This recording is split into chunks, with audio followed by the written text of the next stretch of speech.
In this video, I want to go over some shotgun ammo I just bought. It's from Black Aces. It's called their GT9. It's a high velocity buckshot is what it's rated as. I was looking for some ammo so I could take some shotguns out to the range and shoot them. Unfortunately, in this video, I'm not going to be able to do that. But I do want to go over this ammo. I read some stuff online about it after I bought it. Was a little bit concerned, but after further looking into it, I think this ammo is going to work out just fine. Let's go inside and dig deeper into this cheap Turkish buckshot ammunition. Fires at 1,450 feet per second, which is considered high velocity for a shotgun.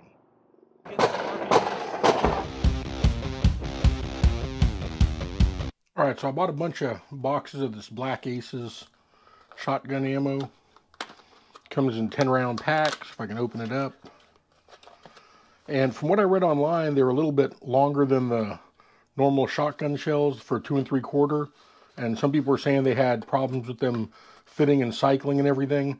I don't know if that's something that changed or not, but this GT9 ammo, it's rolled instead of crimped.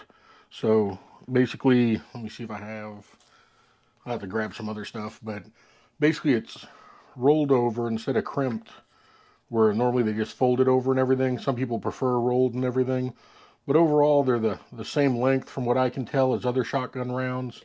Normally I like to run some police stuff. Let me grab some of that and show you. A lot of times people like the crimped, sometimes for the buckshot and stuff. Slugs generally have to be rolled. These are different rounds from Hornady and Federal, but these are law enforcement specific rounds. Similar to what anyone else can buy or anything like that, but this is my preferred ammo, is the law enforcement from Hornady and from Federal. Federal makes probably some of the best stuff, I think, right now. All right, so if we go to measure these, they're going to come out to about 2 1/4 for this dove load.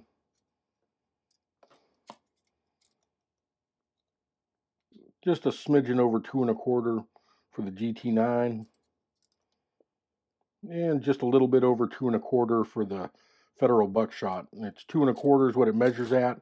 Then when you fire it, it expands to 2 3/4. So all of these are probably going to expand the same to 2 3/4. The overall length isn't that big of a deal unless you're loading it into magazines and other stuff, and I'll go over some of that. All right, so I have some Saiga magazines.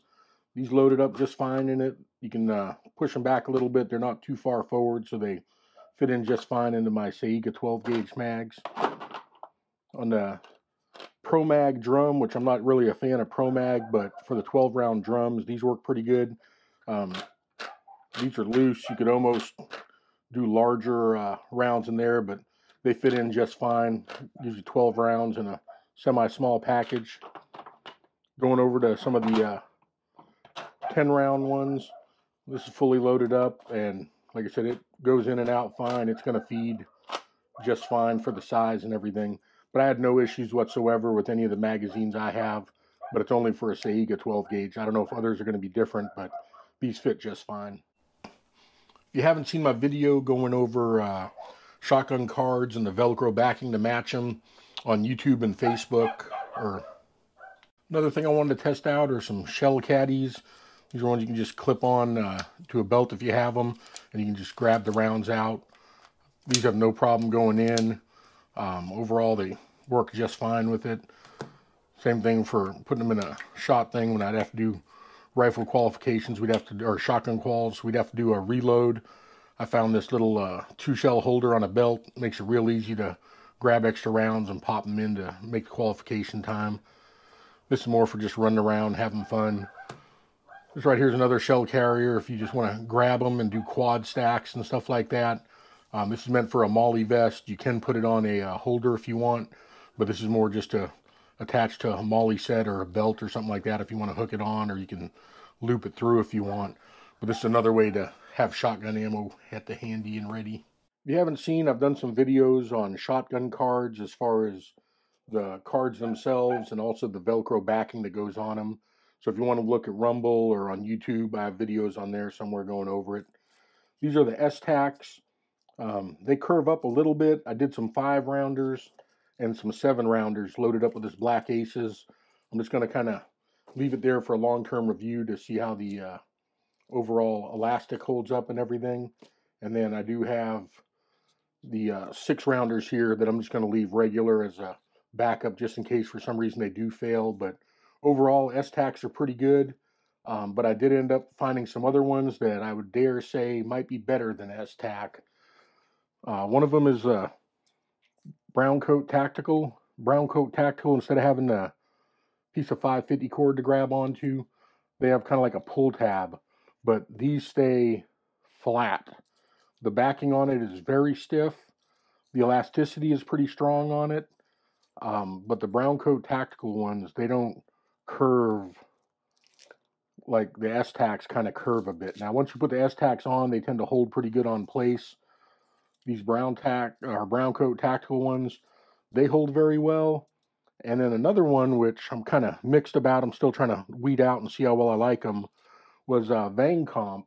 Vangcomp makes a lot of fancy shotgun ports and stuff like that, but theirs has a semi-stiff backing to it. This one only holds 5 rounds. I'm kind of curious to see what their 6-round is like. The only thing that I'm not a huge fan of is trying to pull it off. It would have been better if they put some 550 cord straps on there or did like a pull tab or something like that. And maybe they'll change it. I don't know. But if I were to pick one of these, it would be the Brown Coat for being probably what I feel is the best shotgun card so far. I'm going to leave these full with their elastics on them to see how they are. All 3 of them have different elastic stuff. I still feel the Amazon ones I bought are junk. I still have them. I'm loading them up with these BlackAces things just to see how well they do. Something some people mentioned is that you can put a strip of Velcro, or not Velcro, a strip of caulking down inside these maybe, and it might help hold the rounds in place. Like I said, the elasticity on it isn't that strong. They do curl up a bit, and like I said, I haven't been impressed with the cheap Amazon ones. Like I said, it's a personal choice, but if you're going to have a way to manage your shotgun ammo and have extra stuff available, I would say the Brown Coat is probably the best one out of them. The Vancomp's pretty good. I got to see if they have any more options or things available. When I ordered this, it was all that they had. And then, like I said, the S-Tac's kind of the standard, but I would say the Brown Coat is going to be a lot flatter. And like I said, it doesn't flex or anything. It's solid and on there, where you can see the S-Tacs kind of curve a bit. And, well, they don't flex that much. They do hold up fine under shooting, like I showed in my other videos. But the Brown Coat is just something I think that's built pretty good and people may want to consider and think about. All right, so I owe you guys a follow-up here, hopefully in a couple months or so, just depends. But see how well this GT9 shotgun ammo holds up. Like I said, 1,400 feet per second buckshot. It seems pretty good.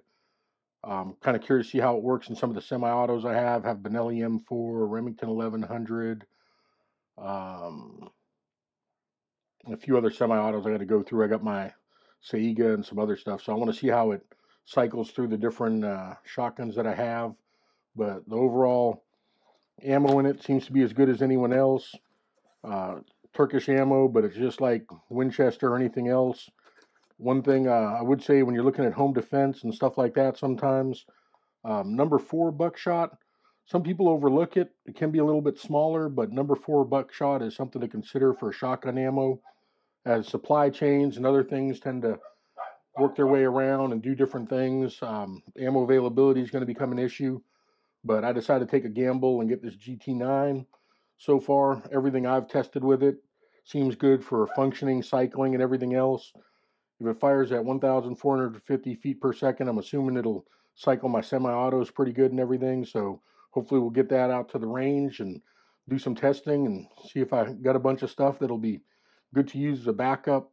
My primary stuff's going to be the Federal type stuff and Hornady stuff, because I just feel it's a little bit more tested and reliable versus some of the other stuff. But it's always good to experiment with new things and everything. Hope you enjoyed this video. Cav Cop out.